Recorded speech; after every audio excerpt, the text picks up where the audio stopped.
أعوذ بالله من الشيطان الرجيم. بسم الله الرحمن الرحيم.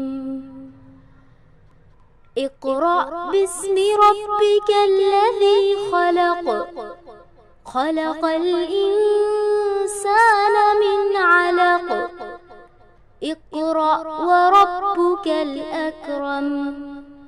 الذي علم بالقلم. علم الإنسان ما لم يعلم. اعوذ باللہ من الشیطان الرجیم بسم اللہ الرحمن الرحیم رب اشرح لی صدری ویسر لی امری واحلل عقدۃ من لسانی یفقهوا قولی رب زدنی علما اللہم فقہنا فی الدین اللہم انفعنا بما علمتنا وعلمنا ما ينفعنا وزدنا علما اللہم الہمنا رشدنا واعذنا من شرور انفسنا۔ تمام لوگوں کو السلام علیکم ورحمۃ اللہ وبرکاتہ۔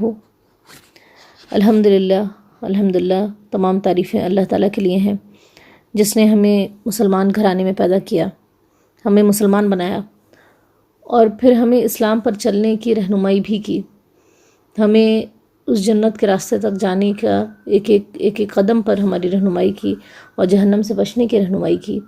اس نے قرآن کے ذریعے ہمیں یہ علم دیا اور ہمیں اس سے بڑھ کر اس قرآن کو سمجھنے کی توفیق عطا فرمائی، ہمارے دل میں یہ بات ڈالی کہ ہم قرآن کو سمجھیں اور پڑھیں اور اس کو یاد کریں اور اس کو اپنی عملی زندگی میں نافذ کریں۔ تو یہ کرم اور یہ بڑائی اسی کی ہے جس نے ہمیں ان تمام چیزوں کی توفیق دی، ورنہ ہم ان میں سے کوئی بھی کام نہ کر سکتے۔ اور دنیا میں ہم دیکھیں تو بے شمار ایسے لوگ ہیں جو ابھی راہ راست نہیں پائے ہیں اور وہ اس سیدھے راستے پر نہیں ہے جو جنت کی طرف لے جاتی ہے۔ تو اللہ تعالیٰ کا ہم جتنا شکر ادا کریں، جتنی بڑائی اس کی بیان کریں اتنی کم ہے کہ اس نے ہمیں ان لوگوں میں رکھا ہے کہ جو اہل قرآن ہیں، جو قرآن والے ہیں، قرآن کو پڑھنے اور سیکھنے اور سمجھنے کے لیے اپنے وقت اور اپنی صلاحیت کو لگاتے ہیں اور اللہ تعالیٰ سے قریب ہونے کے لیے اس قرآن کو پکڑے ہوئے ہیں، کیونکہ حقیقت میں یہ قرآن ہی وہ ذریعہ ہے جس سے کہ ہم اپنے رب کو پا سکتے ہیں۔ یہ قرآن ہی وہ کلام ہے جو ہمارے رب کا کلام ہے، یہ قرآن ہی وہ باتیں ہمیں بتاتا ہے جو اللہ تعالیٰ ہم سے چاہ رہے ہوتے ہیں۔ تو الحمدللہ اللہ تعالیٰ کا شکر ہے، آج ہم دیکھیں کہ سورہ توبہ کی ابتدا ہوگی اور اتنی بڑی بڑی صورتیں اللہ کا شکر ہے ہم لوگوں نے مکمل کر لی ہیں۔ تو اللہ تعالیٰ سے اس دعا کے ساتھ کہ انشاءاللہ تعالیٰ آگے بھی جو صورتیں ہمیں پڑھنی ہیں اس کو پڑھنا اور سمجھنا اور اس پورے راستے کو ہمارے لیے آسان کر دے، اس کو یاد کرنا اور اس پر عمل کرنا ہمارے لیے آسان فرما دے، اور جو کچھ ہم سیکھیں اس کو قیامت میں ہمارے لیے حجت بنا دے اور ہمارے خلاف حجت نہ بنائے، آمین یا رب العالمین۔ تو آج انشاءاللہ تعالیٰ جس سورہ کی ابتدا ہم لوگ کرنے والے ہیں وہ سورۃ التوبہ ہے۔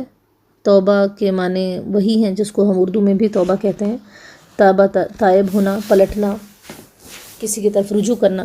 اور توبہ کا لفظ جب بندوں کی طرف سے ہوتا ہے کہ بندہ کوئی توبہ کر رہا ہے تو اس کا مطلب ہوتا ہے کہ وہ اللہ تعالیٰ کی طرف رجوع کر رہا ہے اور اس کی طرف پلٹ کر آ رہا ہے۔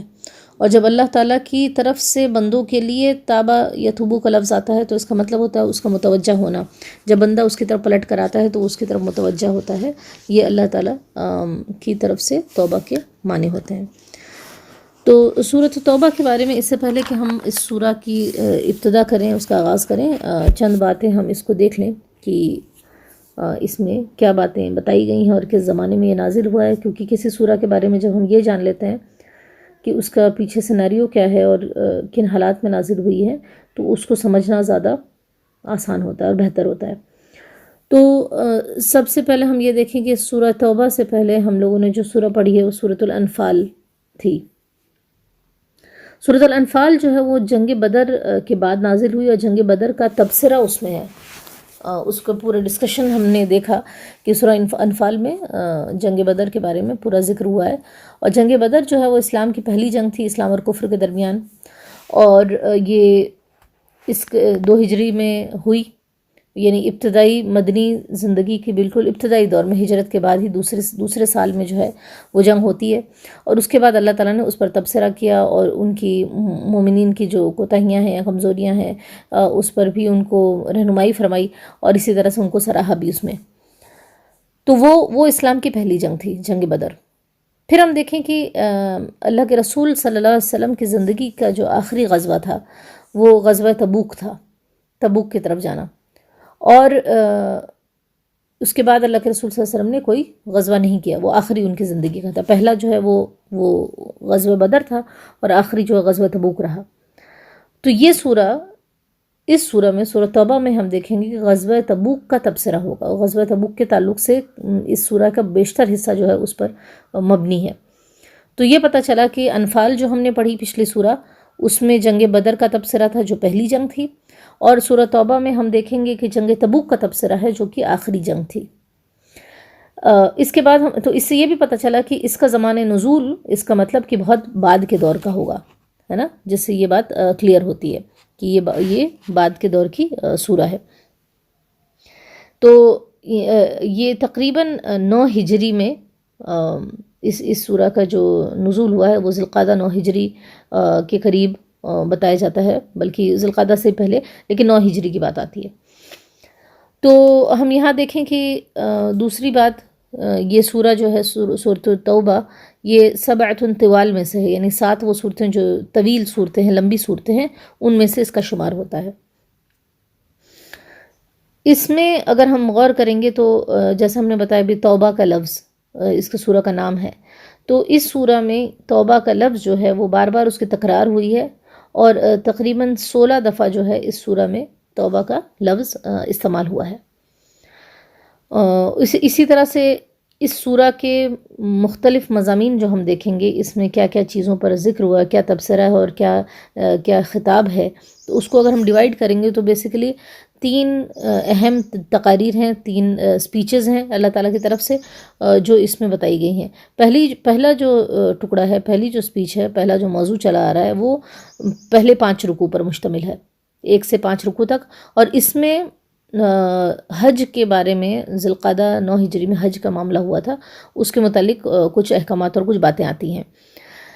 اسی طرح سے جو دوسرا ٹکڑا ہے وہ ہم دیکھتے ہیں 6 رکوع سے 9 رکوع تک ہوتا ہے، جس میں غزوہ تبوک جس کی بات ہم نے ابتدا میں کی تھی، اس غزوے پر جانے سے پہلے کی تیاری جو ہے اس کے سیناریو میں بات ہوتی ہے۔ اور اسی طرح سے جو آخری ٹکڑا ہے جو کہ 10ویں رکوع سے آخری سورہ تک ہوتا ہے، آخر سورہ تک ہوتا ہے، اس میں جنگ تبوک سے واپسی کے بعد اس کا تبصرہ ہے۔ جس طرح سے ہم نے بدر میں سورہ انفال میں بدر کا تبصرہ دیکھا، اسی طرح سے یہاں پر آخری والا جو حصہ ہے وہ غزوہ تبوک کے تعلق سے تبصرہ ہے۔ تو انشاءاللہ تعالیٰ انہی باتوں سے آگے بڑھتے ہیں، اور تھوڑا سا یہ سمجھ لیا جائے کہ غزوہ تبوک جو ہے وہ کن حالات میں نازل ہوئی، اور یہ تبوک کی جو غزوہ تھا یہ حقیقت میں کس سے لڑائی کی بات تھی۔ تو ہم سب لوگ اگر سیرت کا تھوڑا سا مطالعہ کریں اور اس کو دیکھیں، اور اس سے یہ بات بھی بہت اہم ہو جاتی ہے ہم سب کے لیے کہ ہم قرآن کو اس وقت تک بہت اچھے سے نہیں سمجھ سکتے جب تک کہ ہم سیرت کو نہ سمجھیں، اللہ کے رسول صلی اللہ علیہ وسلم کی سیرت کو۔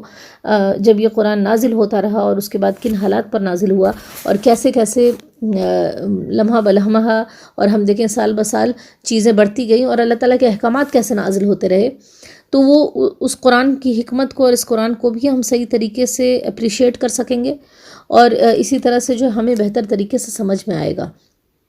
تو اب اگر ہمیں غزوہ بدر کا سینیریو نہ پتہ ہو تو ہم سورہ انفال کو سمجھنا ہمارے لیے بہت مشکل ہوتا ہے نا۔ اسی طرح سے یہاں پر بھی تبوک کے تعلق سے تھوڑا بات سمجھ لی جائے۔ ہم دیکھیں کہ اللہ کے رسول صلی اللہ علیہ وسلم اور کفار کے درمیان کشمکش ایک جاری تھی جب مدینہ آئے اللہ کے رسول صلی اللہ علیہ وسلم، تب سے وہ شروع تھی، اور کرتے کرتے ہم دیکھتے ہیں کہ غزوہ احزاب جو کہ 5 ہجری میں ہوئی، تب تک یہ کشمکش کافی رہی۔ اس کے بعد ایسا ہوا کہ غزوہ احزاب میں کیونکہ سارے عرب کے لوگ جو اکٹھا ہوئے تھے اللہ کے رسول صلی اللہ علیہ وسلم اور صحابہ کرام کو ختم کرنے کے لیے مدینہ پر چڑھائی کی تھی، انہوں نے 12,000 کا لشکر لے کر آئے تھے، لیکن اس کے باوجود جو ہے ایسا ہوا کہ ان کو جو ہے اپنی منہ کی کھانی پڑی اور وہ پلٹ گئے، اور انشاءاللہ آپ لوگ سیرت کی کتابوں میں پڑھیں گے تو آپ کو پتہ چلے گا کہ کیا ہوا تھا۔ تو کہنے کی بات یہ ہوئی کہ وہ طاقت جو وہ جمع کر سکتے تھے جتنی بھی مشرکین مکہ اور عرب والے، انہوں نے ساری طاقت جمع کی، اس کے باوجود وہ مسلمانوں کا کچھ بھی نہیں بگاڑ سکے۔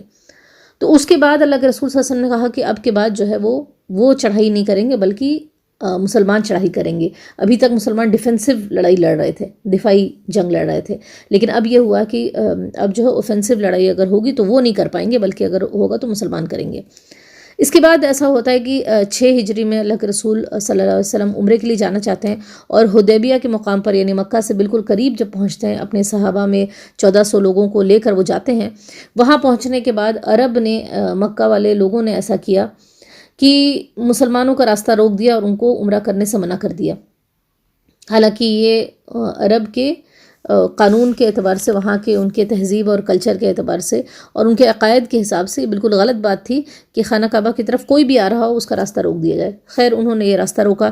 اس کے بعد وہاں پر ایک صلح ہوتی ہے، اور اس صلح میں جو دفعات طے ہوتی ہیں اس میں سے ایک پوائنٹ یہ تھا کہ آئندہ 10 سال تک مشرکین مکہ اور مسلمانوں کے درمیان کوئی لڑائی نہیں ہوگی، کوئی جنگ نہیں ہوگی۔ اور ایک اور بات یہ طے ہوئی کہ مسلمان جس کو چاہیں گے عرب میں سے، جہاں بھی جس کو بھی اپنا حلیف بنانا چاہیں، اپنی طرف لینا چاہیں، اپنا الہی بنانا چاہیں، وہ لے سکتے ہیں، اور مشرکین جن کو چاہیں گے وہ ان کو لے سکتے ہیں۔ کسی پر کوئی چیز کی زبردستی نہیں ہوگی یا کوئی مخالفت نہیں ہوگی، جو جس کو اپنے ساتھ لینا چاہے۔ تو یہ ایک گولڈن اپرچونٹی مل گئی مسلمانوں کو۔ ہم دیکھیں کہ 6 ہجری کے بعد، صلح حدیبیہ کے بعد، کہ اب ہمیشہ پہلے ان کو کیا ڈر ہوتا تھا کہ مشرکین مکہ کو فیس کرنا، ان کے مخالفت کو دیکھنا، ان کی طرف سے جو چالیں چل رہے ہیں یا ان کی طرف سے جو سازشیں آ رہی ہیں جنگ کی، ان کو فیس کرنا۔ لیکن اب یہ ہو گیا 6 ہجری کے بعد کہ ان کو بالکل کلیئرلی ایک موقع مل گیا کہ وہ اب وہ جس تک چاہیں وہ دین کو پھیلائیں، اپنے دائرے کو وسیع کرتے چلے جائیں۔ اور اس وقت صلح حدیبیہ تک تقریباً 1/3 حصہ بھی ایسا ہو چکا تھا جو عرب کا، جو کہ اسلام کے انڈر میں آ چکا تھا۔ اب ایسا ہوا کہ مسلمانوں کو پورا موقع مل گیا اور وہ دین کو پھیلاتے چلے گئے، حتیٰ کہ روم کے بارڈرز تک بھی باتیں پہنچ گئیں۔ اب ہوا یہ کہ آپ یہ سوچیں کہ یہ 9 ہجری کی بات ہو رہی ہے، بالکل اللہ کے رسول صلی اللہ علیہ وسلم کے وفات سے 1 سال پہلے کے یہ آپ وقت شمار کر لیں، تو 1-1.5 سال پہلے کی بات ہے۔ تو اب یہ ہم دیکھیں کہ اس وقت اسلام بہت کچھ پھیل چکا تھا، عرب میں سب جگہ پھیل چکا تھا، اور مشرکین بھی اپنی پوزیشن سمجھ رہے تھے کہ اب وہ کچھ بھی نہیں بگاڑ سکتے مسلمانوں کا۔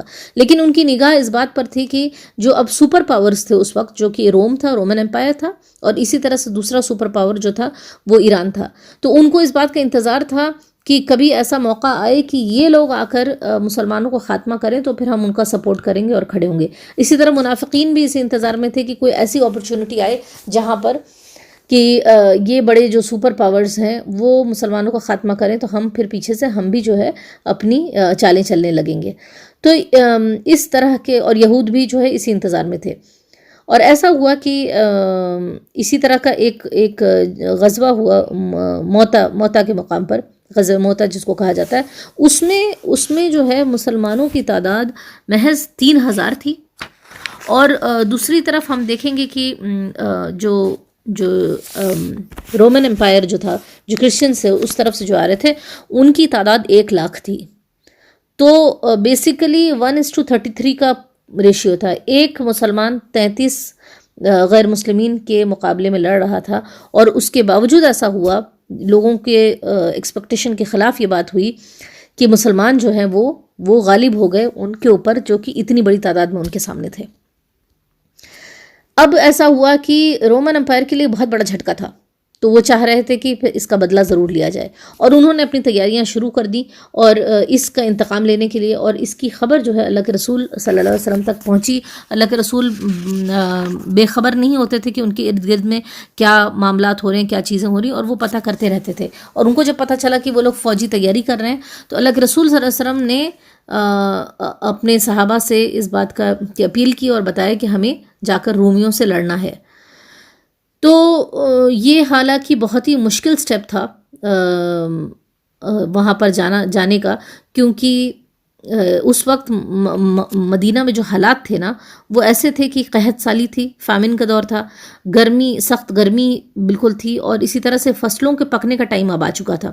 اب جب کہ وہ قحط سالی کے بعد تھوڑا سا جو بھی فصل ہونی تھی وہ کٹنے کا وقت آ گیا تھا، گرمی کا شدید غلبہ تھا اور بہت سارے خطرات اس طرح کے درپیش تھے۔ ان تمام کے باوجود اللہ کے رسول صلی اللہ علیہ وسلم نے یہ اسٹیپ لیا، ان کی اسٹریٹجی یہ تھی کہ ہمیں نکلنا چاہیے اور جانا چاہیے اور ان کا مقابلہ کرنا چاہیے۔ اگر ہم دب کے ابھی رہ گئے اور تو پھر کیا ہوگا معاملہ کہ ان کے لیے ایک پلس پوائنٹ ہو جائے گا اور وہ اسلام کے اوپر غالب آنے کے لیے وہ کوشش کریں گے۔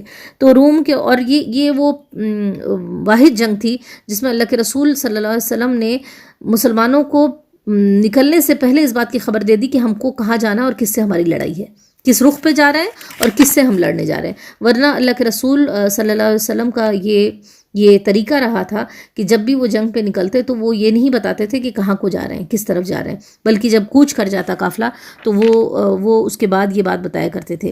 لیکن اس جنگ میں اللہ کے رسول صلی اللہ علیہ وسلم نے بالکل اوپنلی یہ بتا دیا کہ ہم تبوک کی طرف ہمارا رخ ہے اور ہم رومیوں سے لڑنے جا رہے ہیں۔ اب اس کا نتیجہ یہ ہوا کہ جو مومنین تھے انہوں نے تو اپنا سب کچھ اس راہ میں لٹانے کے لیے آگے وہ لے آئے، ان کو اس بات کی پرواہ نہیں رہی کہ پیچھے کیا نقصان ہوگا۔ لیکن جو منافقین تھے انہوں نے طرح طرح کے عذر اللہ کے رسول صلی اللہ علیہ وسلم کے سامنے تراشے، جس کا ذکر انشاءاللہ تعالی آگے ہم دیکھیں گے۔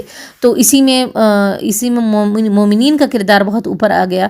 جو واقعہ ہم اکثر سنتے ہیں کہ ابو بکر رضی اللہ عنہ اپنا گھر کا سارا سامان لے آتے ہیں، وہ یہی جنگ ہے جس میں کہ وہ لے آتے ہیں۔ اسی طرح سے حضرت عمر رضی اللہ عنہ اپنے گھر کا آدھا سامان لے آتے ہیں۔ عبد الرحمن بن عوف جیسے لوگ جو ہیں، حضرت عثمان عبد الرحمن بن عوف، انہوں نے بڑی بڑی رقمیں جو ہیں اس کے لیے لگا دی۔ اور حال یہ تھا کہ مشکل کے حالات اتنے تھے کہ کھانے پینے کو بھی سر و سامان نہیں تھا راستے میں، اور کہتے ہیں کہ 30,000 کا لشکر تھا جو وہاں کو نکلا، اور 30,000 کے لشکر کے ساتھ جو ہے صرف 10,000 اونٹ تھے۔ یعنی آپ یہ سمجھ لیں کہ ایک اونٹ پر باری باری 3 لوگ جو ہیں وہ اس پہ بیٹھتے، اور یہ جو ہے تقریباً آپ دیکھیں کہ یہاں پر بھی ایسا ہی ہوا کہ 30,000 کا یہاں لشکر تھا اور دوسری طرف جو ہے وہ بہت بڑی تعداد تھی جس سے کہ لڑنا تھا، لیکن اس کے باوجود یہ لوگ بغیر ڈرے ہوئے نکل گئے وہاں پر۔ ہوتا یہ ہے کہ جب وہاں تبوک پر پہنچتے ہیں، تبوک کے مقام پر، تو پتہ چلتا ہے کہ وہاں وہ جو اہل کتاب کا جو لشکر تھا، رومیوں کا جو لشکر تھا، وہ وہاں سے واپس چلا گیا ہے اور وہ سامنے فیس کرنے کے لیے تیار نہیں ہے، لڑنے کے لیے تیار نہیں ہے، کیونکہ انہوں نے موتا میں جو دیکھ چکے تھے کہ 3,000 لوگ اتنے بھاری 1,00,000 پر بھاری ہو گئے، تو یہاں پر تو 30,000 آئے ہیں، تو 2,00,000 کا وہ سامنا کیسے کر سکیں گے؟ تو اس لیے یعنی وہ 2,00,000 جو ہے ان کا سامنا کیسے کر سکیں گے، اس لیے جو ہے وہ وہاں سے نکل جاتے ہیں، اور اللہ کے رسول اس کے بعد جو ہے تقریباً 20 دن تبوک کے مقام پر قیام کرتے ہیں، اور وہاں پر جو چھوٹی چھوٹی ریاستیں تھیں، جو لوگ بارڈر پر تھے، روم کے اور عرب کے بارڈر پر تھے، ان قبائل سے انہوں نے معاہدے کیے، ان کو اپنے اسلام کے کچھ اس میں سے مسلمان ہو گئے کچھ قبیلے، اور کچھ کو جو ہے انہوں نے اپنے تابع کر لیا، اپنے انڈر میں لے لیا، اور اس طرح سے وہ بارڈر جو کہ رومیوں سے ملتا تھا وہاں سے پورا امن قائم ہو گیا۔ تو یہ تھا سیناریو غزوہ تبوک کا۔ تو انشاءاللہ تعالی ہم دیکھیں گے کہ اب یہاں پر اس میں کیا باتیں بیان ہوتی ہیں۔ انشاءاللہ تعالی اس کا جو پہلا پورشن ہے اس کو ہم دیکھیں گے کہ وہ کب نازل ہوا اور کس طرح سے ہوا، جیسے جیسے ہم لوگ آگے بڑھتے جائیں گے۔ سورۃ التوبہ اور مدنی سورہ ہے، اور جیسے ہم نے بتایا کہ 9 ہجری میں اس کا نزول ہوا ہے۔ اس کی ابتدا ہوتی ہے کہ براءۃ من اللہ ورسولہ الی الذین عاہدتم من المشرکین۔ ایک چیز جو ہم سب غور کر رہے ہیں، اور یہ جب ہم اس سورہ کو پڑھتے ہیں تو ہمیں یہ پتہ چلتا ہے کہ اس کی ابتدا میں بسم اللہ الرحمن الرحیم نہیں ہے۔ قرآن کی 114 صورتیں ہیں اور ہر سورہ کی ابتدا میں بسم اللہ الرحمن الرحیم ہے، سوائے سورۃ التوبہ کے۔ اور اس کی توجیہ، اس کی وجہ جو ہے، بہت سارے مفسرین نے مختلف وجوہات بیان کی ہیں، علماء نے، کہ اس کے بہت سارے ریزنز بتائے ہیں، لیکن جو بیسٹ وجہ جو ہے، جس پر سب کا اتفاق ہے، وہ یہ ہے کہ امام رازی بھی اس بات کو کہتے ہیں کہ اس میں بسم اللہ الرحمن الرحیم اس لیے نہیں پڑھا جاتا کیونکہ آپ صلی اللہ علیہ وسلم نے اس کو نہیں پڑھا، اور آپ صلی اللہ علیہ وسلم نے اس میں بسم اللہ نہیں کہا ہے۔ تو یہ بات ہم سب لوگوں کے لیے کافی ہے اس کو سمجھنا کہ کیونکہ اللہ کے رسول نے نہیں پڑھا اس لیے ہم نہیں پڑھ رہے، اور اگر کوئی توجیہ کوئی سمجھ میں آئے تو الگ بات ہے، نہیں آ رہی ہے تو کوئی بالکل بھی کوئی مسئلہ نہیں، کیونکہ اللہ کے رسول نے یہی معاملہ کیا اور صحابہ کرام نے بھی یہی کیا، اور اس پر کوئی ڈسکشن بھی نہیں ہوا۔ یہ اس کی حکمت کے تحت ایک بات یہ سمجھی جا سکتی ہے کہ سورہ توبہ کی ابتدا میں بسم اللہ کا نہ ہونا اس بات کی دلیل ہوتی ہے، اس بات کی دلیل ہے کہ یہ قرآن بعینہ بالکل ایگزیکٹلی اسی طرح سے ہمارے پاس موجود ہے جیسا کہ آپ صلی اللہ علیہ وسلم کے اوپر نازل ہوا.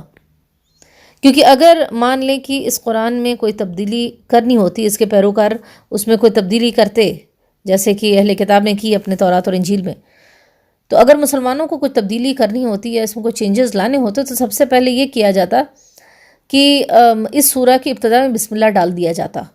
حالانکہ بسم اللہ میں بسم اللہ الرحمن الرحیم کوئی نگیٹو بات نہیں، کتنی پیاری بات ہے، ہر کام کی ابتدا اسی سے کی جانی چاہیے، تو وہ پہلے یہ تبدیلی. لیکن کیونکہ آج جو قرآن دنیا بھر میں کہیں بھی ہوگا اس کی ابتدا میں بسم اللہ نہیں ہے، اس بات کی دلیل ہے کہ ہمارا قرآن حرف بحرف ویسا ہی ہے جیسا آپ صلی اللہ علیہ وسلم کے اوپر نازل ہوا تھا. دوسری وجہ یا حکمت جو مفسرین بتاتے ہیں کہ اس سورہ کی جو ابتدا ہو رہی ہے بہت ہی دو ٹوک انداز میں مشرکین کے ساتھ اعلان برات ہے، مشرکین کے ساتھ قطع تعلقی کا معاملہ ہے. اس لیے کیونکہ جب ہم کہتے ہیں بسم اللہ الرحمن الرحیم، الرحمن اور رحیم کی صفت اللہ تعالیٰ کی جب بیان کی جاتی ہے، اس کی شائن نشان جو بعد میں جو بات ہو رہی ہے وہ بہت اس سے میچ نہیں ہو رہی ہے. اللہ تعالیٰ کا وہاں پر ایک برات کا معاملہ ہے اور قطع تعلقی کا معاملہ ہے جو کہ رحمان اور رحیم سے بہت میچ نہیں ہوتا. تو یہ بھی ایک حکمت بتائی جاتی ہے، واللہ اعلم بالصواب، کہ بہتر بات کیا ہے.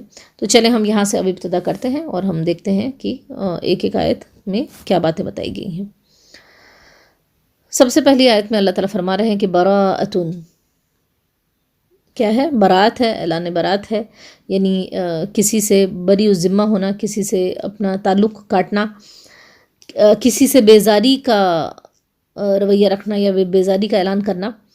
تو کہتے ہیں کہ براءتم بیزاری کا اعلان ہے یا برات ہے، کس کی طرف سے؟ من اللہ، اللہ کی طرف سے، ورسولہ اور اس کے رسول کی طرف سے. تو اللہ تعالیٰ کہہ رہے ہیں کہ یہاں اعلان برات ہے اللہ تعالیٰ کی طرف سے اور اس کے رسول کی طرف سے، الی الذین ان لوگوں کی طرف، عاہدتم جن سے تم نے معاہدے کیے، عاہدتم تم نے معاہدے کیے، کن سے کیے؟ من المشرکین مشرکین میں سے. تو کہا جا رہا ہے کہ اعلان برات ہے اللہ کی طرف سے اور اس کے رسول صلی اللہ علیہ وسلم کی طرف سے، ان کی طرف معاہدہ کیے تم نے مشرکین میں سے، جن مشرکین سے تم نے معاہدے کیے ہیں ان سے جو ہے اعلان برات ہے. اب یہاں اعلان برات کا کیا مطلب ہے اور اس کا کانٹیکسٹ کیا ہے اس آیت کا؟ تو ہم نے جیسے بتایا کہ آیت نمبر 1 سے لے کر 5 وہ اللہ کے رسول صلی اللہ علیہ وسلم کے صحابہ جو ہیں وہ حج کے لیے روانہ ہوئے تھے اور اس موقع پر یہ آیات نازل ہوئی ہیں. تو حج کو تھوڑا سا سمجھ لیں کہ کیا معاملہ ہوا تھا. جیسا کہ ہم نے دیکھا کہ 8 ہجری میں فتح مکہ ہوئی، مکہ فتح ہوا 8 ہجری میں، اور اسی کے بعد ہم دیکھتے ہیں کہ اسلام، کیونکہ مکہ جب مسلمانوں کے انڈر میں ہو گیا تو پورا عرب بھی جو ہے وہ دھیرے دھیرے اسلام کے دائرے میں آتا چلا گیا.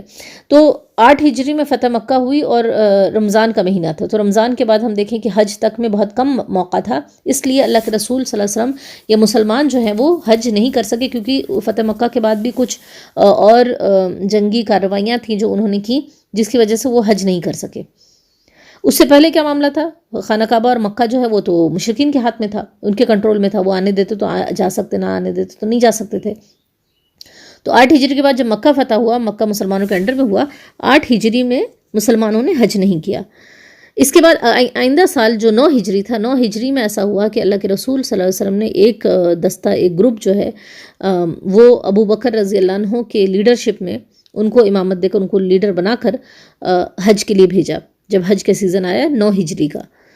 تو 9 ہجری میں ایسا ہوا، حالانکہ مکہ جو ہے مسلمانوں کے انڈر میں آ چکا تھا، لیکن 9 ہجری میں ایسا ہوا کہ مومنین اور مسلمانوں نے اپنے طریقے سے حج کیا، اور وہیں جو مشرکین تھے، جو مشرکین مکہ تھے یا عرب میں جو مشرک تھے، وہ انہوں نے بھی حج کیا، ان کو بھی اجازت تھی، وہ بھی آئے اور انہوں نے حج کیا، لیکن انہوں نے اپنے طریقے پہ کیا. اور اسی حج میں جو 9 ہجری کا حج ہے، اسی موقع سے یہ سورہ نازل ہوتی ہے. جب حضرت ابوبکر روانہ ہو چکے ہوتے ہیں، کوچ کر چکے ہوتے ہیں، اس کے بعد اللہ کے رسول پر یہ آیات نازل ہوتی ہیں جو ابھی یہاں پڑھی جا رہی ہیں.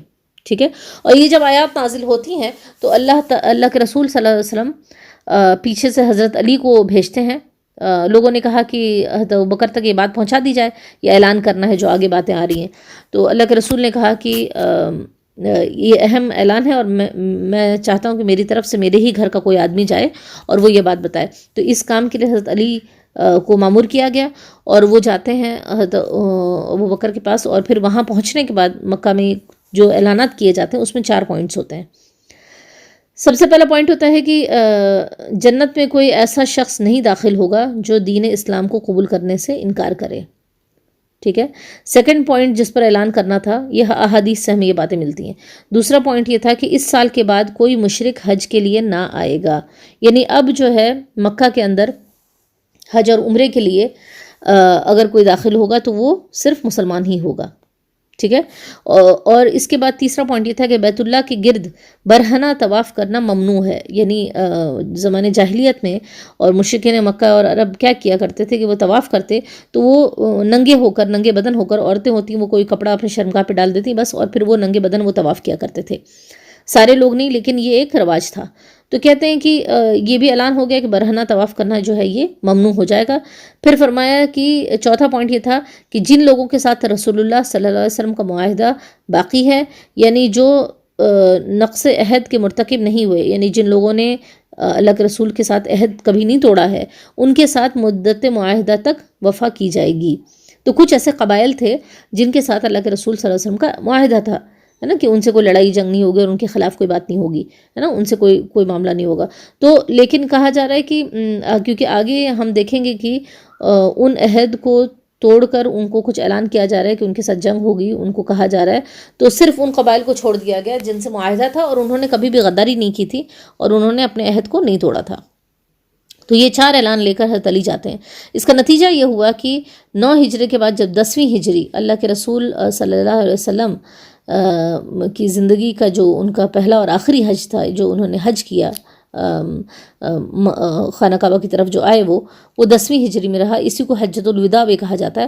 اس میں ایسا ہوا کہ اللہ کے رسول صلی اللہ علیہ وسلم، صحابہ کرام اور صرف مسلمانوں نے ہی حج کیا، کیونکہ یہ 9 ہجری میں اعلان ہو گیا تھا کہ آئندہ سال سے کوئی بھی مشرک حج کرنے کو نہیں آئے گا.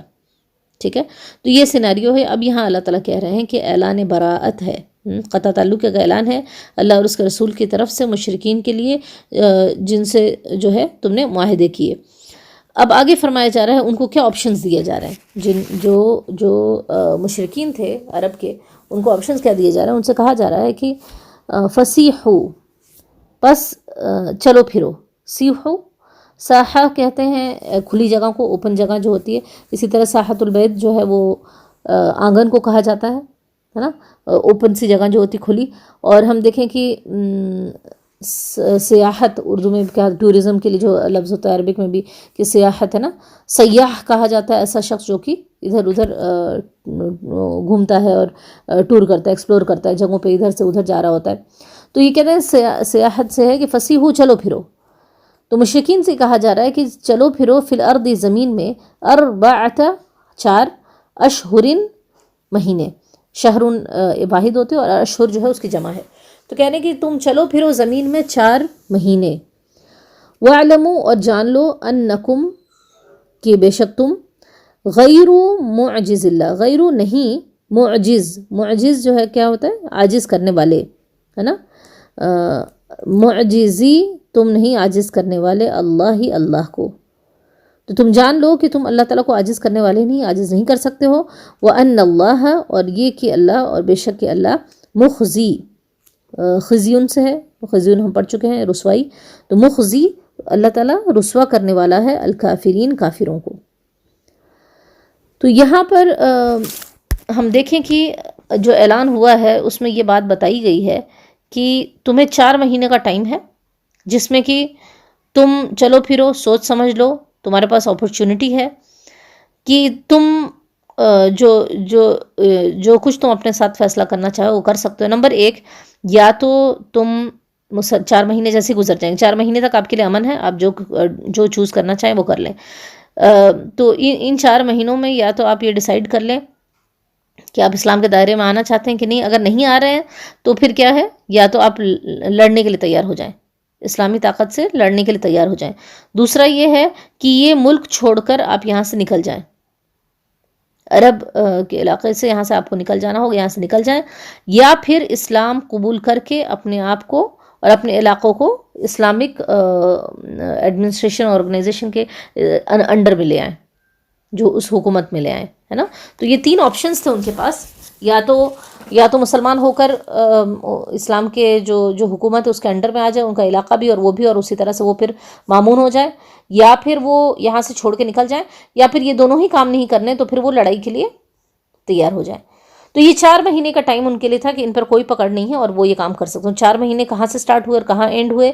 تو ہم دیکھیں کہ ذی الحج 9 ہجری میں یہ آیت نازل ہوئی نا. 10 ذی الحج کو یعنی حج والے دن جو ہے یہ اعلان کیا گیا. حج والا دن کون سا ہوتا ہے؟ جو ہم کہتے ہیں اس کے عرفے کے بعد جو یوم النحر کے دن جو ہے یہ باتیں کہی گئی تھیں. تو 10 ذی الحج کو یہ اعلان ہوا.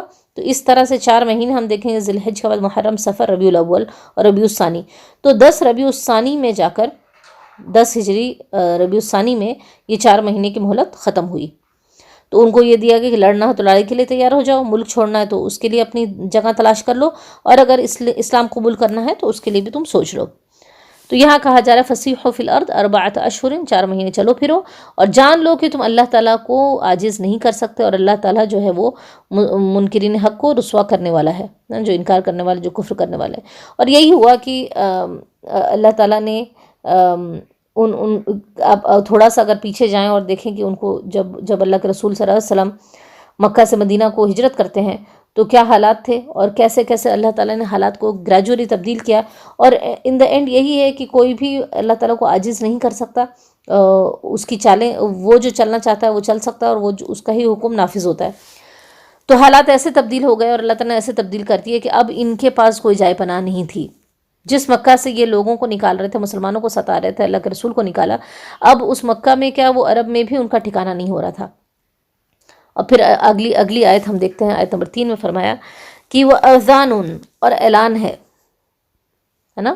وہ اذان اور اعلان ہے. اذان جس کو ہم کہتے ہیں جب اذان ہوتی ہے، یہ بھی کیا ہوتی ہے؟ وہ اعلان ہوتا ہے نا. اذن کان کو کہتے ہیں، تو اعلان جو ہے ایسی چیز جو کہ کانوں تک پہنچتی ہے. تو اذان من اللہ، اللہ کی طرف سے، ورسولہ، اور اس کے رسول کی طرف سے. واذان من اللہ ورسولہ، اور اعلان ہے اللہ اور اس کے رسول کی طرف سے، الی الناس، لوگوں کی طرف. کب؟ یوم الحج الاکبر، یوم دن، الحج حج، الاکبر بڑے دن کے، حج اکبر کے دن. ٹھیک ہے. تو یہ اعلان ہے اللہ اور اس کے رسول کی طرف سے حج اکبر کے دن، ان اللہ، کہ بے شک اللہ، بری الذمہ ہے، من المشرکین، مشرکین سے، ورسولہ، اور اس کا رسول بھی. فَإِن تُبْتُمْ، اور اگر تم توبہ کر لو، تم پلٹو، فَهُوَ خَيْرٌ لَكُمْ، تو یہ تمہارے لیے زیادہ بہتر ہے نا. فَهُوَ، پس وہ، خَيْرٌ لَكُمْ، تمہارے لیے بہتر ہے. وَإِن تَوَلَّيْتُمْ، اور اگر تولیتم، تولا پلٹنا، واللہ مدبرن ہوتا ہے نا پلٹنا. تو وَإِن تَوَلَّيْتُمْ، اور اگر تم پلٹے یا تم نے منہ پھیرا، تم نے منہ موڑا، فَاعْلَمُوا، تو جان لو، أَنَّكُمْ، کہ بے شک تم، غیر معجز اللہ، تم عاجز کرنے والے نہیں ہو اللہ کو. غیر نہیں، معجز اللہ، اللہ کو عاجز کرنے والے.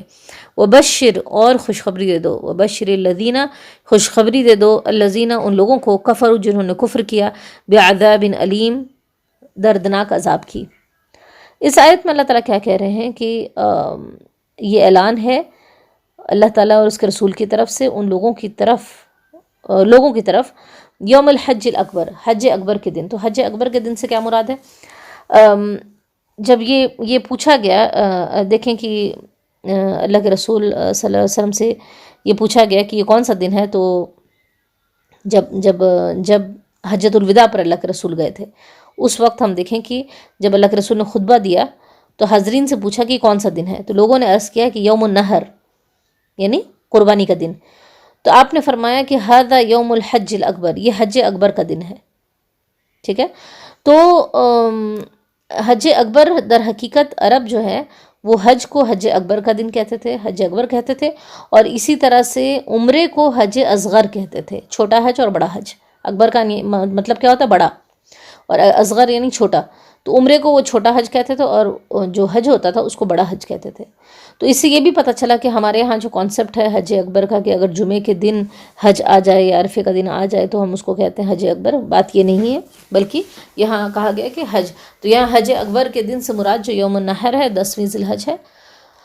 تو کہا جا رہا ہے کہ لوگوں کی طرف یہ اعلان ہے حج اکبر کے دن کہ اللہ تعالیٰ بری ہے مشرکین سے، بری و ذمہ ہے، اور اس کا رسول بھی، اور اگر پھر اللہ تعالیٰ نے ایک آپشن دیا کہ اگر تم لوگ توبہ کر لو تو یہ تمہارے لیے بہتر ہوگا، ہے نا۔ تو یہاں توبہ کا لفظ آ گیا، ہم دیکھیں گے پہلی بار یہاں توبہ کا لفظ آیا ہے۔ تو کہتے ہیں کہ آپ لوگ کاؤنٹ بھی کرتے چلے جائے گا، بلکہ مارک کرتے جائیں، دیکھیں گے کہاں کہاں توبہ کے بارے میں بات ہو رہی ہے۔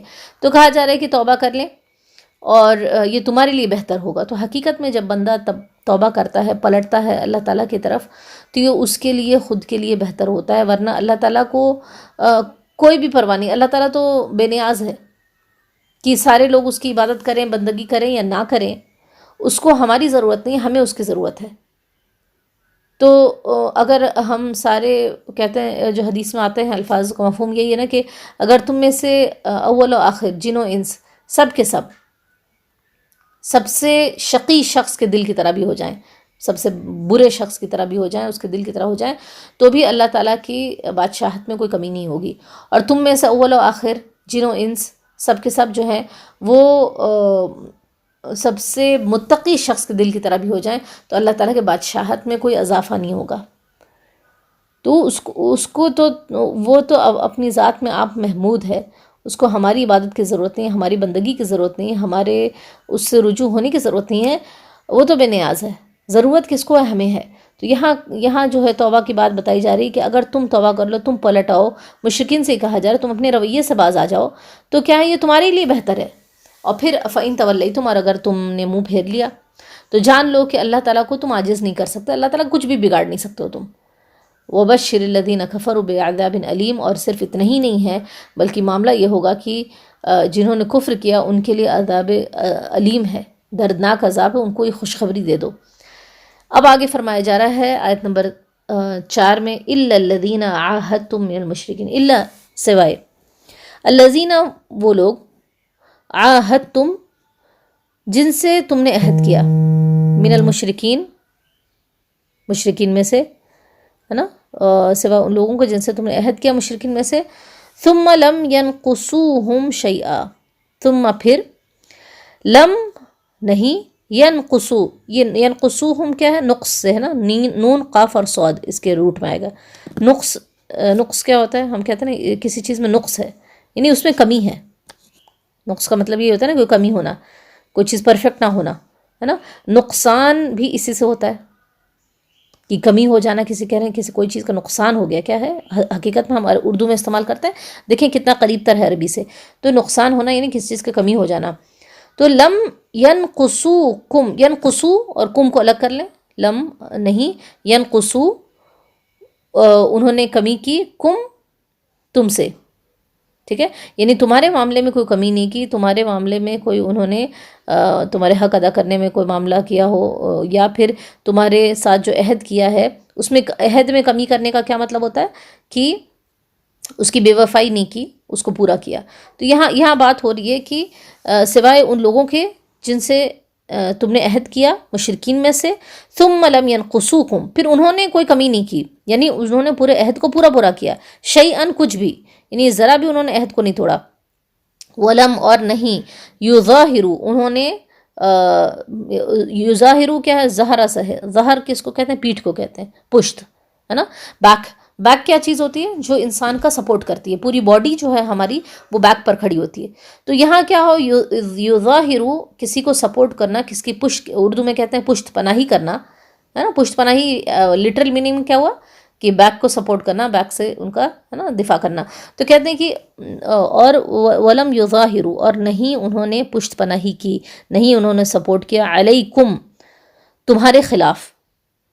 اگر صرف یہ ہونا تو ولم یظاہروکم، اور نہیں تمہاری پشت پناہی کی، لیکن علیکم کا مطلب ہے علی جو ہوتا ہے وہ خلاف کے معنی میں ہوتا ہے، تو تمہارے خلاف، اس کا مطلب کسی اور کو سپورٹ نہیں کیا تمہارے اگینسٹ میں، احدن کسی کی، ٹھیک ہے. تو اب یہ کیوں باتیں بتائی جا رہی ہیں؟ کیونکہ بہت سارے قبائل ایسے تھے جن سے کہ اللہ کے رسول صلی اللہ علیہ وسلم نے معاہدے کیے تھے، جیسا ہم نے بتایا فتح مکہ کے بعد ارد گرد کے قبائل اور سب جگہ. لیکن بہت سارے ایسے تھے جنہوں نے اپنے موقع پاتے وہ عہد توڑ دیتے. جب یہ معاملہ بھی ہوا تھا کہ 10 سال تک کوئی لڑائی مکہ اور مدینہ کے درمیان مسلمانوں اور مکہ والوں کے درمیان نہیں ہوگی. اسی طرح سے یہ بھی اجازت ہوگی کہ اپنے اپنے حلیف بنا لیں. لیکن ہوا یہ کہ لوگوں نے اپنے عہد کو توڑ دیا. تو یہاں پر یہ بات بولی جا رہی کہ وہ لوگ جنہوں نے عہد کیا اور انہوں نے مکہ والوں نے عہد توڑا تھا. اسی طرح سے بہت سارے. تو کچھ قبائل 2-3 قبیلوں کے بارے میں بات آتی کہ انہوں نے یعنی اللہ کے رسول صلی اللہ علیہ وسلم سے کیے ہوئے عہد کو نہیں توڑا. انہوں نے اپنے عمل سے یہ بات ثابت کر دی کہ وہ بالکل وفائے عہد کرنے والے لوگوں میں سے ہیں اور اپنی بات کے سچے ہیں اور پکے ہیں. تو کہا جا رہا ہے کہ ان کے عہد کو ختم مت کرو. ان کے ساتھ جو تمہارے معاہدے ہیں اس کو اس وقت تک کمپلیٹ رکھو اس ٹریٹی کو جب تک کہ اس کی مدت ہے. لیکن یہ ایکسیپشن کس کے لیے دی گئی؟ وہ جو کہ اپنے وعدے میں ہم پکے رہے ہیں، جنہوں نے ثبوت یہ دے دیا ہے کہ انہوں نے کبھی بھی آپ کے عہد کو نہیں توڑا، یہ مشرکین میں سے ہی ہے نا. ورنہ باقی لوگوں کے لیے کیا ہو چکی تھی بات کہ 4 مہینے کی ان کے لیے ان کے پاس چانس ہے اور ان کے بری ذمہ ہو گئے. ان کا عہد اب کچھ بھی نہیں رہا، جو ان کے ساتھ کیا وہ توڑ دیا گیا. اور اب جو ہے اگر 4 مہینے گزر جائیں گے تو پھر وہ جو ہے ان 3 معاملے میں سے وہ ایک پر تیار ہو جائیں. تو ایک اسلام کی خوبصورتی یہ بھی پتہ چل رہی ہے کہ جب کسی سے عہد ہوتا ہے تو وہ چاہے دشمن ہی کیوں نہ ہو، اس بات کی اجازت نہیں ہے کہ ایک عہد ہونے کے ساتھ ساتھ ان کے ساتھ جو ہے اس عہد کو توڑ کر اچانک سے حملہ کر دیا جائے یا اٹیک کر دی جائے یا جنگ کر لیا جائے. جب تک کہ عہد ہے تو عہد یوں ہی نہیں توڑا جا سکتا جب تک اس کا اعلان نہ کر دیا جائے. تو کہا گیا کہ پھر سے دیکھیں اس کو الا الذین عاہدتم، سوائے ان لوگوں کے جن سے تم نے عہد کیا، من المشرکین، مشرکین میں سے، ثم لم ينقصوکم، پھر انہوں نے اس میں کوئی کمی نہیں کی اس عہد میں جو آپ نے ان سے کیا تھا، شیئا کچھ بھی، ولم یظاہروا، اور انہوں نے سپورٹ نہیں کیا، پشت پناہی نہیں کی، علیکم تمہارے خلاف کسی کی، احدن کسی کی، تو کسی کا سپورٹ تمہارے اگینسٹ میں نہیں کیا. فَأَتِمُّوا، پھر کیا کرو ایسے لوگوں کے ساتھ؟ یہ ایکسیپشن کیا ہے؟ فَأَتِمُّوا، تو پورا کرو، الیہم، ان کی طرف، عہدہم، ان کے عہد کو. تو ان کے عہد کو ان کے لیے پورا کرو. کب تک؟ الی مدتہم، الی تک، مدتہم، ان کی مدت تک، جو اس کا ٹریٹی کا ٹائم ہے تب تک اس کو پورا کرو. ان اللہ، بے شک اللہ تعالیٰ، یحب المتقین، محبت کرتا ہے، پسند کرتا ہے کن کو؟ متقین کو. یعنی یہ تقویٰ کی روش ہے کہ آپ کے مشرکین میں سے ہیں لوگ اور اسلام کے دائرے میں نہیں ہیں اور ان سے عہد کیا گیا ہے اور عہد کو جو شخص نہیں توڑ رہا ہے اس کو اور اس نے وفاداری دکھائی ہے، تو تمہارا بھی یہ معاملہ بنتا ہے کہ ان کے ساتھ وفاداری کا معاملہ کرو، ان کے ساتھ الگ معاملہ کرو، اور ان کے یہ تقویٰ کی روش یہ ہے. اس کے بعد اگلی آیت نمبر 5 میں فرمایا گیا کہ یہاں پر اب یہ بتایا جا رہا ہے کہ جب 4 مہینے گزر جائیں تو تمہیں کیا کرنا ہے. تو کہا جا رہا ہے فَإِذَا، پھر جب، ان سلخا، فَإِذَن سلخا ملا کر جب پڑھیں گے تو فَإِذَن سلخا، اور الگ پڑھیں گے تو ان سلخا، پھر جب گزر جائیں. ٹھیک ہے، اس کے روٹ میں سلخا ہے، سین لام خا، ٹھیک ہے، گزر جانے کے معنی میں ہوتا ہے. الاشہر، کیا چیز؟ مہینے. جب گزر جائیں مہینے، کون سے مہینے؟ الحرم، حرام مہینے جب گزر جائیں. فَقْتُلُوا، پھر تم قتل کرو، المشرکین، مشرکوں کو، حیثو، جہاں کہیں، وجدتموہم، وجدتمو، تم پاؤ، ہم، ان کو. وجدہ ہم جانتے ہیں نا، پانا، تو وجدتم، تم پاؤ، ہم، ان کو، وجدتموہم، تم پاؤ ان کو، وخذوہم، خذ اخذہ سے ہے، پکڑنے کے معنی میں ہے، وخذوہم، اور ان کو پکڑو، وحصروہم، اس میں روٹ کیا ہے؟ حا صاد ہے نا، را، حصر، یعنی گھیرنے کے معنی میں ہوتا ہے. حصار ہم کہتے ہیں نا کہ اس کے حصار میں آ گئے، طوفان کے حصار میں آ گئے، کسی یعنی اس کے باؤنڈری، اس کے گھیراؤ میں آ گئے. تو کہتے ہیں وحصروہم، اور ان کو گھیرو، وقعدوا، اور بیٹھو، لہم، ان کے لیے، بیٹھ جاؤ ان کے لیے، کل، ہر، مرصدن، مرصد پر، یعنی گھات پر. مرصد ہم دیکھیں کہ 30ویں پارے میں پڑھتے ہیں سورہ فجر میں کہ ان ربک لبالمرصاد، کہ تمہارا رب گھات میں ہے نا. تو یہ گھات لگائے رہنے میں، گھات کیا ہوتا ہے کہ آپ کسی کو اٹیک کرنے کے لیے کہیں سے بیٹھے ہوں چھپ کر اور ان کو اٹیک کرنے کے لیے. تو کہتے ہیں کہ اور ان کے لیے کیا کرو, ہر گھات پر تم بیٹھ جاؤ. فَإِن تابو, پھر اگر وہ توبہ کر لیں, وَأَقَامُوا الصَّلَاةَ, اور نماز قائم کریں, وَآتَوُا الزَّكَاةَ, یہ دیکھیں وَآتُوا الزَّكَاةَ نہیں, وَآتَوُا الزَّكَاةَ, اور ادا کریں زکوٰۃ, فَخَلُّوا, تو چھوڑ دو, کیا کر دو, چھوڑ دو, سبیلہم, ان کا راستہ, ان اللہ, بے شک اللہ تعالیٰ, غفور الرحیم, بخشنے والا اور رحم کرنے والا ہے. چلیں اس کو سمجھتے ہیں کہ اس میں کیا بتا رہے ہیں اللہ تعالیٰ. اللہ تعالیٰ کہہ رہے ہیں فَإِذَا انْسَلَخَ الْأَشْهُرُ الْحُرُمُ, پھر جب یہ حرام مہینے گزر جائیں. تو یہاں حرام مہینے سے کیا مراد ہے؟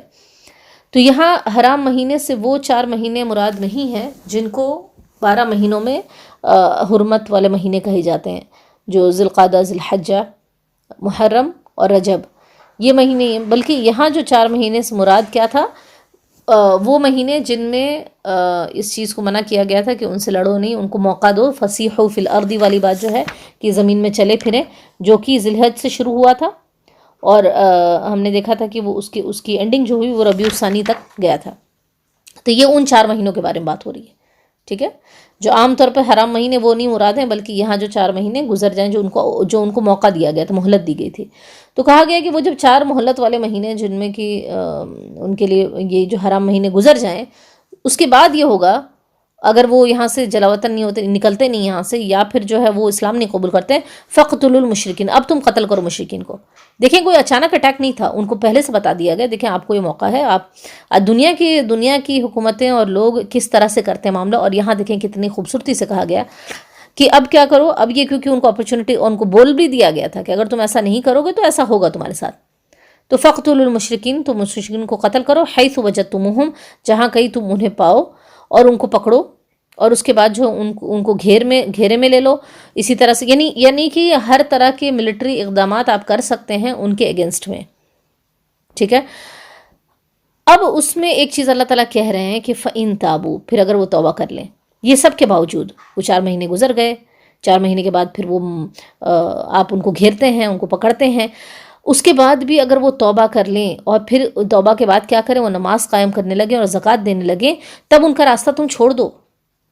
کتنا انصاف پر مبنی یہ مذہب ہے نا, کہ سارا کچھ ہو گیا, وہ 4 مہینے گزر گئے, اب تو ان کو قتل کرنے کی باری آ رہی ہے, لیکن اس کے باوجود اگر اس کے بعد بھی کوئی توبہ کر لیتا تو توبہ کے لیے کبھی بھی کوئی بھی لمحہ آخری موت سے پہلے کیا کہتے ہیں, غرغرہ آنے سے پہلے تک جو ہے وہ توبہ قبول ہوتی ہے. یہ دوسری بار جو ہے یہاں توبہ کا لفظ استعمال ہو, فَإِن تَابُوا, پھر جب وہ توبہ کر لیں, اس کو آپ چاہیں تو انڈر لائن کریں, اور اقاموا الصلاۃ, اور نماز قائم کر لیں, وآتوا الزکاۃ, اور زکوٰۃ دیں, تو ان کا راستہ چھوڑ دو, بے شک اللہ تعالیٰ بخشنے والا اور رحم کرنے والا ہے. جب اللہ رب العزت معاف کرنے والا ہے اور بخشنے والا ہے, تو ہم بھی ان کے اوپر کوئی دست درازی نہیں کریں گے اور ان کو ایک مسلمان بھائی سمجھیں گے. یہاں پر ایک چیز سمجھنے کی ہے کہ تابو جو ہے توبہ کر لیں, پلٹ آئیں. اللہ تعالیٰ نے یہ نہیں کہا کہ فَإِن تَابُوا, اگر وہ توبہ کر لیں تو فَخَلُّوا سَبِيلَهُمْ, تو ان کا راستہ چھوڑ دو, بلکہ توبہ کے بعد 2 باتیں بتائی ہیں جو کہ توبہ کے بعد ہی فوراً ذکر کر لیا. وہ کیا ہے؟ پہلی چیز نماز کا قائم کرنا اور زکوٰۃ کا ادا کرنا. اس سے یہ بات بھی پتہ چلی کہ توبہ کے بعد ایکشنز کی ضرورت ہوتی ہے. ہم صرف محض توبہ کر لیں اور توبہ کے بعد ہم اس کو عمل سے فالو نہ کریں تو وہ توبہ حقیقت میں توبہ نہیں ہے. ہم نے کوئی برائی سے توبہ کی اور ہم نے کہا کہ اللہ تعالیٰ تیری توبہ, اب میں یہ کام نہیں کروں گی, لیکن پھر سے ہم اگر وہی کام کرنے لگے اور ایکشنز کو اپنے ریپیٹ کرنے لگے تو وہ توبہ نہیں ہے. بے شک ہم سے غلطی ہوگی, بار بار ہم کریں گے اور اللہ تعالیٰ کی طرف پلٹیں گے, لیکن انٹینشن کلیئر ہونا چاہیے کہ ہم اس چیز کو ریپیٹ نہیں کریں گے. اور اسی طرح سے نیک عمل کرنا, تو ہم جب کہتے ہیں کہ ہم اپنی زندگی میں ہم پلٹ کر اللہ تعالیٰ کی طرف آ رہے ہیں, تو بہت ساری چیزیں ایسی ہوں گی جو تبدیلی لانی ہوں گی, بہت سارے ایسے کام ہوں گے جو ہمیں کرنے ہوں گے, اور بہت سارے ایسے ہوں گے جس کو کہ ہمیں چھوڑنا ہوگا. تو یہاں کہا جا رہا ہے کہ فَإِن تَابُوا, اور اگر وہ توبہ کر لیں, اور وہ یہ 2 یہاں کام بتائے گئے ہیں, اقامہ الصلاۃ اور ایتاء الزکاۃ, نماز کا قائم کرنا اور زکوٰۃ کا دینا. اور اس سے پتہ چلتا ہے کہ یہ کتنا امپورٹنٹ ہے.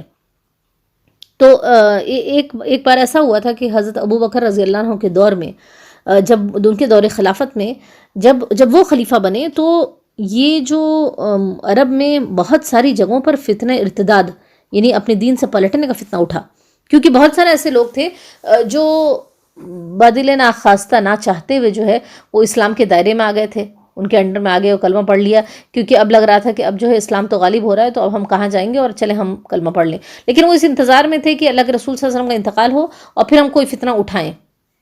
تو ایسے ہی ہوا کہ کچھ قبائل ایسے تھے جنہوں نے یہ کہا کہ ہم اللہ کو مانتے ہیں، ہم نماز بھی پڑھتے ہیں، لیکن ہم زکوٰۃ آپ کو نہیں دیں گے، کیونکہ زکوٰۃ کی جو بات آئی ہے وہ قرآن میں آتا ہے نا، اللہ کے رسول سے کہا جاتا ہے خذ من اموالہم صدقۃً، کہ ان کے مال سے تم صدقہ لو تطہرہم، تاکہ تم ان کو پاک کر سکو. تو ان کا یہ کہنا تھا کہ نہیں، یہ جو صدقہ اور زکوٰۃ کی جو بات ہو رہی ہے وہ اللہ کے رسول کو حکم دیا گیا تھا کہ تم لو، اب تو اللہ کے رسول نہیں ہیں، اب ہم تو نہیں دیں گے، ہم آپ کو نہیں دیں گے. تو وہ زکوٰۃ سے انہوں نے انکار کیا. حضرت ابو بکر رضی اللہ عنہ نے ان کے خلاف اعلان جنگ کیا. تو مسلمان بڑے کنفیوژن میں تھے کہ ہیں تو کلمہ گو، کلمہ پڑھنے والے لوگ ہیں، مسلمان ہیں، اور لیکن زکوٰۃ کا انکار کر رہے ہیں. تو آیا کہ ان کے خلاف تلوار اٹھانا مناسب ہے یا صحیح ہے کہ نہیں.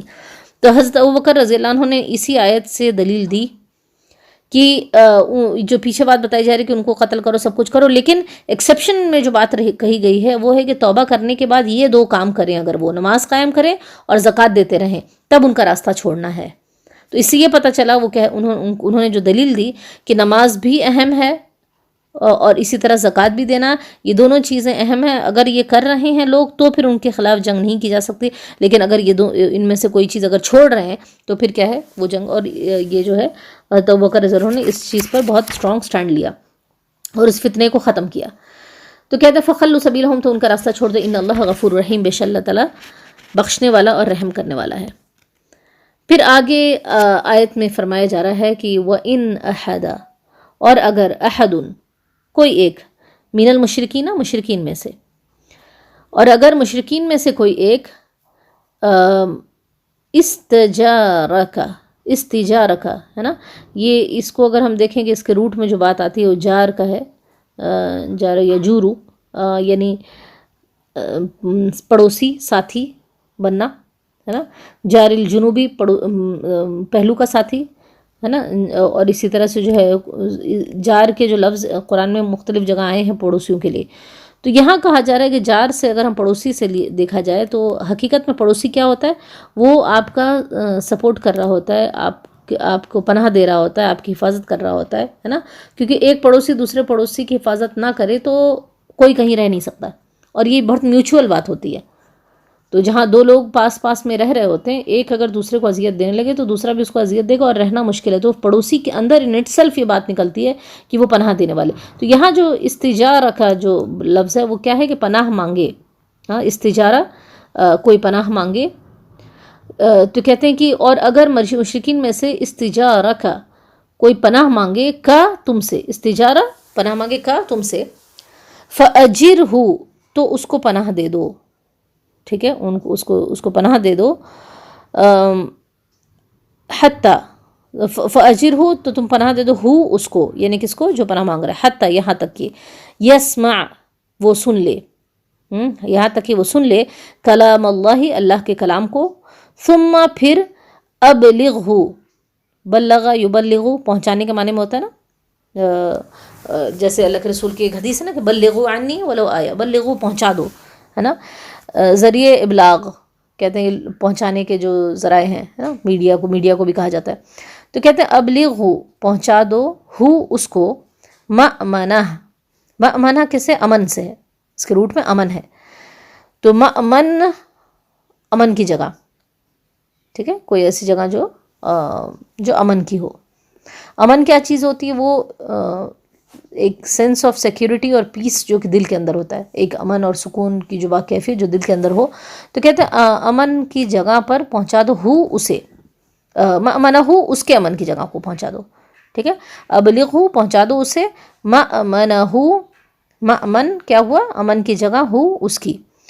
ذالک، یہ، بأنہم، بسبب اس کے یا بوجہ اس کے کہ وہ، انہم، بے شک وہ، قوم، ایک ایسی قوم ہے، لا یعلمون، جو علم نہیں رکھتے. چلے ہم دیکھیں کہ اس میں کیا بات ہو رہی ہے. پھر ایک بار دیکھتے ہیں. وَإِنْ أَحَدٌ، اور اگر کوئی، من المشرکین، مشرکین میں سے، استجارہ کا پناہ مانگے تم سے، فَأَجِرْهُ، تو تم اسے پناہ دے دو، حتیٰ، یہاں تک کہ یسمع، وہ سن لے کلام اللہ، اللہ کے کلام کو.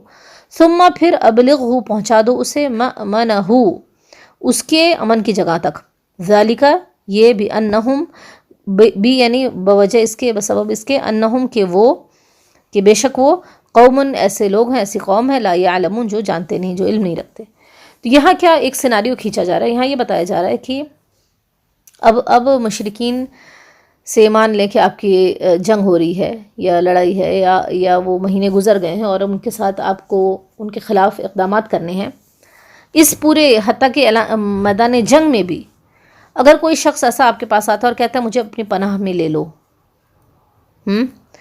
تو مسلمان کو چاہیے کہ اس کو اپنے پناہ میں لے، یعنی پناہ میں لینا چاہے تو پھر اس کے بعد دست درازی نہیں کی جا سکتی، اور پناہ میں لینے کا مطلب یہ کہ پھر اس کو آپ اللہ تعالیٰ کی کلام بتائیں، اس کو اپنی دعوت دیں، دین سمجھائیں، بتائیں، ساری چیزیں بتانے کے بعد اس کے پاس آپشن ہوگا اس کو مانے یا نہ مانے، کوئی زبردستی نہیں اس کے ساتھ۔ پھر اس کے بعد وہ بات سننے کے بعد، کیونکہ وہ پناہ میں آ چکا تھا اس کو اور ایک مسلمان کی پناہ میں تھا، اب اس کے اوپر دست درازی اس وقت تک نہیں ہوگی جب تک کہ اس کو اپنی جگہ پر واپس نہ پلٹا دیا جائے۔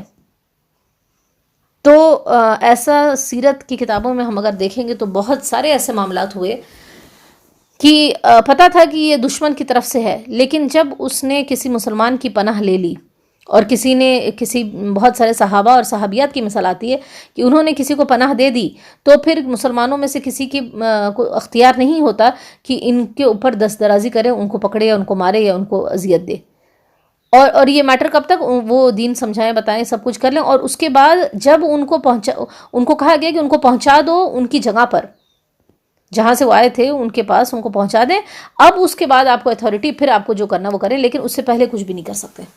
تو ان کے ساتھ پھر ویسی معاملہ کریں جیسے باقیوں کے ساتھ ہوگا اگر وہ وہاں پہنچ جائے، لیکن اس بیچ میں ان کو فل سیکیورٹی کے ساتھ، امن کے ساتھ ان کو رکھنا ہے۔ تو یہ دیکھیں کہ یہ ہے اسلام کی خوبصورتی، جو کہتے ہیں کہ اسلام ایک بہت ہی وحشیانہ مذہب ہے، اور یعنی اس کے جو جنگ کے بھی رولز ہیں کتنے خوبصورت ہیں، آپ سوچیں۔ حالانکہ جو دنیا کے قانون ہیں وہ کتنے مختلف ہیں، اس سے کوئی نہ مورل کنڈکٹ ہوتا ہے، نہ کسی کا خیال کیا جاتا ہے۔ یہاں پر کیا باتیں بتائی گئی ہیں کہ اگر مشرکین میں سے کوئی شخص ہے ٹھیک میدان جنگ میں بھی، وہ کہتا ہے مجھے امن میں لے لو، تو ان کو امن میں لو اور ان کو پوری باتیں بتاؤ، سمجھاؤ اور اس کو اپنی جگہ پر پہنچا دو۔ تو اس کا مس یوز بھی لوگوں نے کیا، لیکن یہ ہے کہ یہ قاعدہ اور قانون بتایا گیا، اور سیرت کو ہم جب دیکھیں گے تو بہت کلیئرلی یہ بات ہمیں پتہ چلے گی کہ کتنی اس کی اہمیت ہے، کیونکہ یہ جو ہے امن میں لینا، یہ بھی ایک معاہدہ، ایک وعدہ ہوتا ہے، اور اس کو توڑنا جو ہے وہ وعدہ خلافی ہو جائے گی۔ تو یہاں پر بتایا گیا کہ اگر مشرکین میں سے کوئی تمہاری پناہ لینا چاہے تو اس کو پناہ دو، یہاں تک کہ وہ اللہ کا کلام سن لے، پھر اس کو پہنچا دو اپنے امن کی جگہ پر۔ اور کہنے کی یہ اس لیے کیونکہ وہ قوم ایسی ہے جو نہیں جانتی، یعنی اللہ تعالیٰ اس سے کیا چاہ رہے ہیں، یہ اپرچونٹی کیوں دی ہے۔ اللہ تعالیٰ یہ چاہ رہے تھے کہ ہو سکتا ہے کہ اب بھی وہ اسلام میں آنا چاہے، اسلام کے دائرے میں آنا چاہے، واقعی کو سمجھنا چاہ رہا ہے، تو ہم خالی ڈاؤٹ پر کسی کو کہتے ہیں کہ سسپیکٹ بنا کر ہم کسی کے اوپر دست درازی نہ کریں۔ بعض اوقات ایسا ہوتا نہیں کہ ہو سکتا اپنی جان بچانے کے لیے اس نے کیا ہو، لیکن اس میں 1% چانس یہ بھی تو ہے کہ واقعی وہ کچھ دین کے بارے میں سمجھنا چاہ رہا ہو۔ تو اسلام کا جو مزاج ہے وہ یہ نہیں ہے کہ کسی کو محض ڈاؤٹ یا سسپیکٹ ہونے کے بنیاد پر، شک کی بنیاد پر اس کو قتل کر دیا جائے، بلکہ یہ کہا گیا ہے کہ شک کی بنیاد پر کسی کو چھوڑ دینا زیادہ بہتر ہے بنسبت اس کے کہ شک کی بنیاد پر ہم کسی کو قتل کر دیں، کسی مسلمان کو قتل کر دیں، یا کسی ایمان والے کو یا ایمان پر آنے والے کو، ہے نا۔ تو یہ، اور آج دنیا میں ہم دیکھیں کہ صرف سسپیکٹ ہونے کی بنیاد پر جو ہے ان کے اوپر سزائیں ڈال دی جاتی ہیں، لیکن اسلام میں یہ طریقہ نہیں ہے۔ تو یہاں کہا جا رہا ہے کہ اللہ تعالیٰ یہ کیوں چاہ رہے تھے، یہ آیت میں یہ حکم کیوں دیا جا رہا ہے کہ اور یہی وجہ ہوئی کہ لوگ جو ہیں وہ اسلام کی طرف آئیں اور مزید اسلام کے دائرے میں داخل ہوں، اور ایسا ہوا۔ اس ایکشن سے بھی کتنے لوگ مسلمان ہوئے کہ یہ معاملہ ہے اس گروہ کا، کہ کتنے امن کے ساتھ اور لوگ آتے اور امن میں آتے اور پھر وہ اسلام بھی قبول کر لیتے۔ تو اللہ تعالیٰ کہہ رہے ہیں کہ ان کو پتہ نہیں ہے، وہ ایسی قوم ہے جو علم نہیں رکھتی، ان کو اس بات کا پتہ نہیں ہے، اس لیے جو ہے ان کو یہ اپرچونٹی دی جائے۔ تو یہاں پر ہم دیکھیں کہ آج کا سبق یہیں پر ختم ہوتا ہے، کہ 1 سے 6 آیات جو یہاں نازل ہوئیں۔ اور ایک بات اور آپ کو ضمناً بتا دیں کہ جو ہم نے بتایا کہ اس سورہ میں 3 سپیچز ہیں، 3 تقریر ہیں. پہلی والی جو ہم نے بتایا تھا 1 سے 5 رکوع، تو جو ابھی ہم پڑھ رہے ہیں 1 سے 5 رکوع، یہ ایک سپیچ ہے. حالانکہ نزول کے اعتبار سے، نازل ہونے کے اعتبار سے یہ بالکل لاسٹ میں ہوئی، یعنی یہ جو ذی الحج کے مہینے میں یہ آیات نازل ہوئی ہیں. ٹھیک ہے. اور ہم نے دیکھا کہ باقی جو 2 رکوع ہیں، دو جو چیپٹرز ہیں جو آگے بات ہونے والی ہیں، ہے نا، جو پورشن ہے وہ رجب کے مہینے کا ہے اور اس کے بعد کا ہے، اور رجب کے بعد جو ہے پھر یہ جا کر ذی الحج کا مہینہ آتا ہے. تو نزول کی ترتیب کے اعتبار سے یہ والا پورشن بعد میں نازل ہوا ہے، جو ہم 1 سے 5 رکوع پڑھیں گے، اور جو 5 رکوع کے بعد والا پورشن ہے وہ پہلے نازل ہوا. لیکن قرآن میں ترتیب نزول کے اعتبار سے نہیں ہوتی ہے نا، بلکہ جس اعتبار سے اللہ تعالیٰ نے اس کو ترتیب دے کر جبریل علیہ السلام کے ذریعے اللہ کے رسول کو بتایا. تو بات یہ ہے کہ یہ اس پارٹ کو 1 سے 5 جو ہے جو بعد میں نازل ہوا اس کو پہلے رکھنے کی جو وجہ مفسرین بتاتے ہیں کہ اس میں وہ بہت اہم مسائل اور اہم باتوں پر گفتگو ہوئی، اس لیے ضروری تھا کہ اس کو پہلے بتا دیا جائے، پھر اس کے بعد جو ہے وہ بعد میں آئے گا. تو یہیں پر انشاءاللہ تعالیٰ بات کو ختم کرتے ہیں. اللہ تعالیٰ سے دعا ہے جو کچھ آج ہم نے سنا سیکھا اس پر ہمیں عمل کرنے والا بنائے، اور اس قرآن کے معنی اور مطالب کو ہمیں بہترین انداز میں سمجھنے والا بنائے. اس قرآن کی بہترین ہمیں قرأت کرنے کی توفیق عطا فرمائے.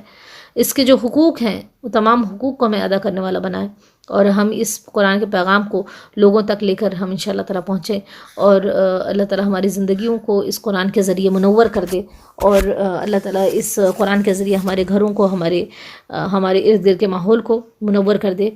اللہم انی اعوذ بک من علم لا ينفع ومن قلب لا يخشع ومن نفس لا تشبع ومن دعوت لا يستجاب لها. اے اللہ تعالیٰ بے شک ہم پناہ مانگتے ہیں ایسے علم سے جو نفع نہ دے، ایسے دل سے جو نہ ڈرے، ایسے نفس سے جو سیر نہ ہو، اور ایسی دعا سے جو قبول نہ ہو.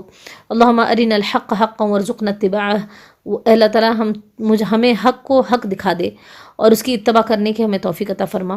وارنا الباطل باطلا وارزقنا اجتنابہ. اور اے اللہ تعالیٰ ہمیں باطل کو باطل دکھا دے اور اس سے بچنے کی توفیق عطا فرما. وآخر دعوانا ان الحمد للہ رب العالمین.